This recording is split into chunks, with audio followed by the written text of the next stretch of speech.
हिंदवी स्वराज्य संस्थापक महाराष्ट्राचं आराध्य दैवत छत्रपती शिवाजी महाराजांना आजच्या या इशारा सभेच्या निमित्तानं आपल्या सर्वांच्या वतीनं विनम्र असं अभिवादन करते। भारतीय जनता पार्टीचे आमचे नेते चंद्रकांत दादा पाटील यांच्या नेतृत्वाने त्यांच्या मार्गदर्शनाखाली आजची ही सभा होतीये, ऑनलाईन सभा होतीये। ही सभा आहे कार्यकर्त्यांच्या आणि पदाधिकाऱ्यांच्या संयमाची, ही सभा आहे सभ्यतेची। पण दादा, ही पहिली आणि शेवटची ऑनलाईन बैठक। यापुढे आम्ही गप्प बसणार नाही। ईट का जवाब पत्थर से देंगे। आज दुर्गाष्टमी खंडेनवमीचा कार्यक्रम सगळीकडे आहे। खंडेनवमी म्हणजे काय तर या नवरात्र उत्सवाच्या घटस्थापनेचं विसर्जन। एक लक्षात ठेवायला आपल्याला विसर्जन करायचं आहे, या महाविकास आघाडीचं विसर्जन करायचं,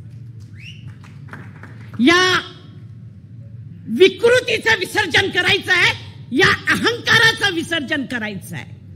म्हणून आज आपण रावण जाळतो आहोत।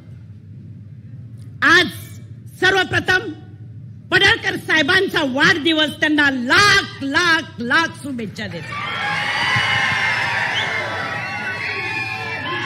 बघा तुम्हाला शुभेच्छा द्यायला, दादांनी शुभेच्छा द्यायला 40,000 लोक तुम्हाला शुभेच्छा द्यायला बसले।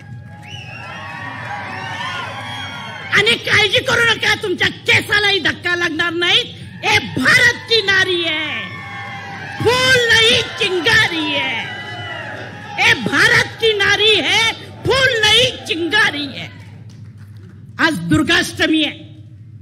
दुर्गेनं महिषासुराचा वध केलेला आहे, असाच वध आपल्याला या अहंकाराचा करायचा आहे।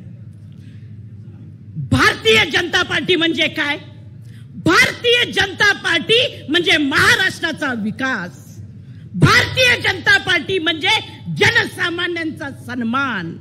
भारतीय जनता पार्टी म्हणजे राजकारणातली पारदर्शकता। आता त्यांच्याकडे काही नाही राहिलंय। दीपक भाऊ, तुम्ही सांगितलंय उरली सुरली महाविकास आघाडी। मग कारण काय शोधायचं?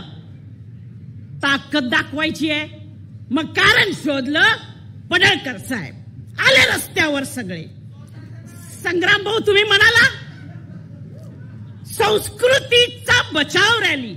संस्कृती बचाव नाही, असंस्कृत लोकांची असंस्कृत रॅली म्हणजे त्या दिवशीची महाविकास आघाडीची रॅली।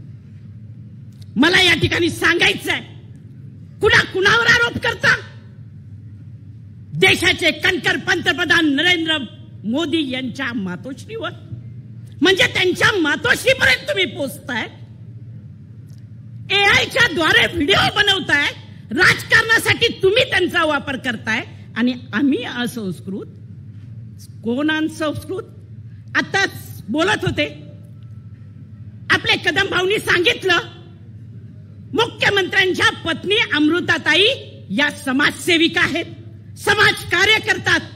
मग त्यांच्यावर टीका करायची, त्यांच्यावर शिवीगाळ करायची, त्यांना वाईट सोडत बोलायचं?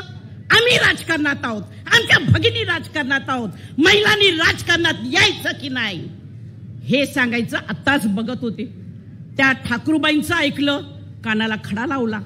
आणि आमच्या त्या मोठ्या ताई काय म्हणतात? आमच्या विठ्ठलाला मटण चालतं। अरे वा, मटण चालतं? हा महाराष्ट्र वारकऱ्यांचा महाराष्ट्र आहे। 18 कोटी वारकऱ्यांचा अपमान तुम्ही केलेला आहे आणि त्यामुळे तुम्हाला माफी नाही आणि ही तुमची संस्कृती नाही।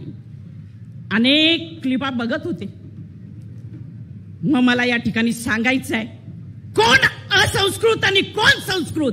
महाराष्ट्राच्या पाठीमध्ये खंजीर खुपसून या महाराष्ट्रामध्ये राजकीय संस्कृतीचं दर्शन घडवणारे तुमचे नेते आहेत।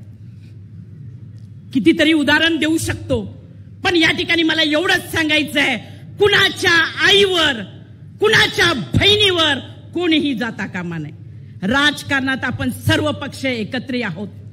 विरोधाला विरोध चालतो, परंतु विरोधाला विरोध म्हणून विरोध करायचा नाही. तर या ठिकाणी महिलांचा सन्मान हा राखला गेला पाहिजे, तो सर्व पक्षांनी राखला गेला पाहिजे. आमचा पक्ष देखील राखेल, तुम्हीही राखा. विरोधाला विरोध करा, कामाविरुद्ध बोला, परंतु कुणाच्या महिलांच्या, कुणाच्या आईच्या वर शिवीगाळ कराल तिथपर्यंत पोचाल तर याद राखा. एवढा इशारा देऊन माझे 2 शब्द संपवते. जय हिंद, जय महाराष्ट्र.